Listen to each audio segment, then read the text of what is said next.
Friends, welcome to Ammu's kitchen world. ഇന്ന് ഞാൻ വന്നിരിക്കുന്നത് നെല്ലിക്ക കൊണ്ടൊരു രസമായിട്ടാണ്. വളരെയധികം എളുപ്പത്തിൽ നമുക്ക് വീട്ടിലുണ്ടാക്കി എടുക്കാൻ പറ്റുന്ന ഒരു രസമാണ്.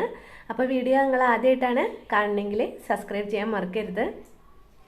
സബ്സ്ക്രൈബ് ചെയ്യുമ്പോൾ തൊട്ടടുത്തുള്ള ബെല്ലൈക്കനും കൂടിയും പ്രസ് ചെയ്യുകയാണെന്നുവെച്ചെങ്കിൽ ഇനി വരുന്ന വീഡിയോകൾ നിങ്ങൾക്ക് കാണാൻ എളുപ്പമായിരിക്കും. അപ്പോൾ വേഗം തന്നെ നമുക്ക് വീഡിയോയിലോട്ട് പോവാം.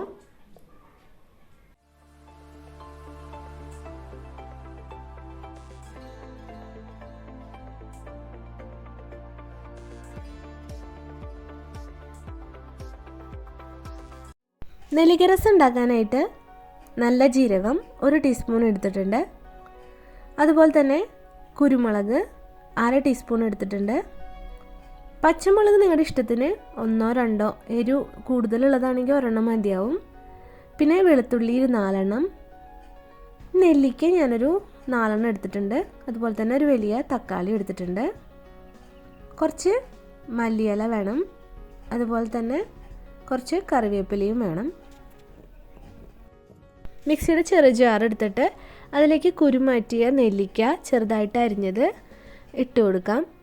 ഇതിൻ്റെ കൂടെ തന്നെ വെളുത്തുള്ളി, അതുപോലെ കുരുമുളക്, നല്ല ജീരകം, പച്ചമുളക്, അതുപോലെ തക്കാളി ചെറുതായിട്ട് അരിഞ്ഞത്, കറിവേപ്പില ഇട്ട് നന്നായിട്ടൊന്ന് അരച്ചെടുക്കാം. അപ്പോൾ ഇതിൽ ആവശ്യത്തിന് വെള്ളം, തക്കാളി ഉള്ളതുകൊണ്ട് വെള്ളം വേറെ ആഡ് ചെയ്യേണ്ട ആവശ്യം എനിക്ക് വന്നില്ല. അല്ല, നിങ്ങളുടെ അരയാൻ ഇത്തിരി ബുദ്ധിമുട്ടുണ്ടെങ്കിൽ അല്പം വെള്ളം ഒഴിച്ച് കൊടുക്കാം. ഈ രസം ഉണ്ടാക്കിയെടുക്കാൻ വേണ്ടിയിട്ട് പുളിയൊന്നും ഉപയോഗിക്കുന്നില്ല.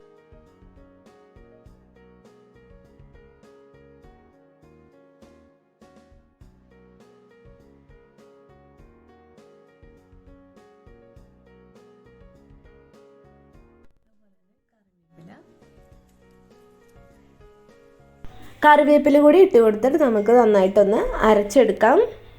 നന്നായിട്ട് അരച്ചെടുത്തിട്ടുണ്ട്. ഞാൻ വെള്ളമൊന്നും ഒഴിച്ചിട്ടുണ്ടായിരുന്നില്ല കേട്ടോ.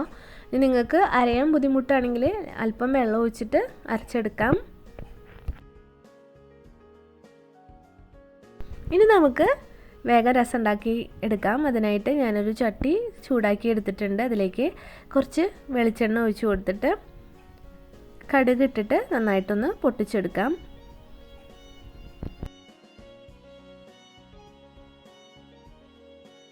കടുക് നന്നായിട്ട് പൊട്ടി വരുന്നുണ്ട്. ഇനി ഇതിലേക്ക് ഞാൻ കായത്തിൻ്റെ 2 ചെറിയ കഷ്ണങ്ങളാണ് ഇട്ട് കൊടുക്കുന്നത്. നിങ്ങളുടെ കയ്യിൽ കായത്തിൻ്റെ പൊടി ഉണ്ടെങ്കിൽ അത് ഇട്ട് കൊടുക്കാം.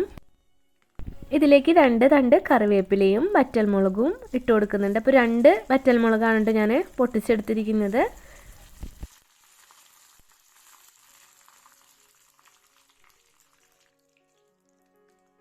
നന്നായി ഇളക്കി കൊടുക്കാം. ഇനി നമ്മൾ നേരത്തെ അരച്ച് വെച്ചിട്ടുള്ള അരപ്പ് ഇതിലേക്ക് ഒഴിച്ചതിന് ശേഷം നന്നായിട്ട് ഒന്ന് ഇളക്കി അതിൻ്റെ ഒരു പച്ചമണം മാറുന്ന വരെ ചെറിയ സിമ്മിലിട്ടിട്ട് ഒന്ന് ഇളക്കി കൊടുക്കണം.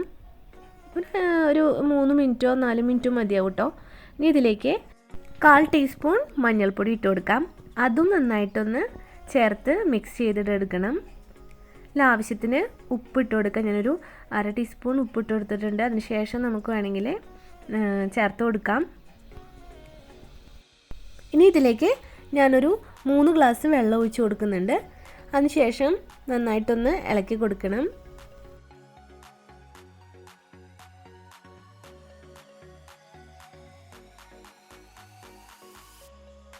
ഇനി ഇതിലേക്ക് നേരത്തെ കഴുകി എടുത്ത് വെച്ചിട്ടുണ്ടായിരുന്ന മല്ലിയില ഇട്ട് കൊടുക്കാം.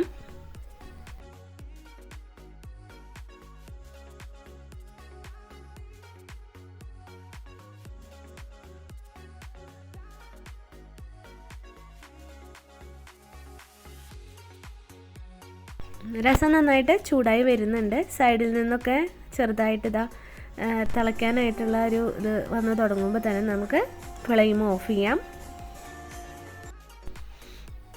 അങ്ങനെ നമ്മുടെ നെല്ലിക്ക രസം റെഡിയായി കഴിഞ്ഞു. ഇത് കുടിക്കുന്നത് വഴിയായിട്ട് നമ്മുടെ ദഹന പ്രശ്നങ്ങൾ ഒഴിവാക്കുവാനും അതുപോലെ തന്നെ ഇമ്മ്യൂണിറ്റി പവർ കൂട്ടാനും നമുക്ക് സഹായമാകുന്നുണ്ട്. അപ്പോൾ നിങ്ങളിത് എന്തായാലും ട്രൈ ചെയ്ത് നോക്കൂ. അപ്പോൾ പുതിയ വീഡിയോ ആയിട്ട് വേഗം വരാം. അപ്പോൾ നേരത്തെ പറഞ്ഞ പോലെ തന്നെ വീഡിയോ ആദ്യമായിട്ടാണ് കാണണമെങ്കിൽ സബ്സ്ക്രൈബ് ചെയ്യാൻ മറക്കരുത്. അപ്പോൾ താങ്ക്സ് ഫോർ വാച്ചിങ്.